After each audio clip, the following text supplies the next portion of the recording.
നമുക്ക് പഠിക്കാം അടുത്ത ഭരണഘടനാ സ്ഥാപനം ഫിനാൻസ് കമ്മീഷൻ. ഫിനാൻസ് കമ്മീഷനെ കുറിച്ച് പ്രതിപാദിക്കുന്ന ഭരണഘടനാ ഭാഗം 12 അതുപോലെ ആർട്ടിക്കിൾ 280 ഫിനാൻസ് കമ്മീഷനെ കുറിച്ച് പ്രതിപാദിക്കുന്ന ആർട്ടിക്കിൾ.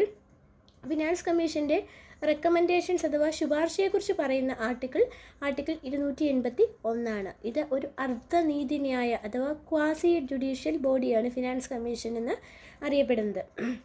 അതുപോലെ ഇതിൻ്റെ ആസ്ഥാനം ജവഹർ വ്യാപാർ ഭവൻ, ന്യൂഡൽഹിയാണ്.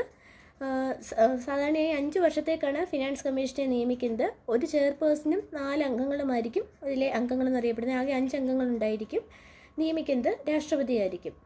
അതുപോലെ first finance commission chairperson KC നിയോഗിയാണ്. 1981 നിയമിച്ചേക്കുന്നത്. ഇപ്പോഴത്തെ 15ാമത്തെ ഫിനാൻസ് കമ്മീഷനാണ്. അതിൻ്റെ അധ്യക്ഷൻ NK സിംഗ് ആണ്.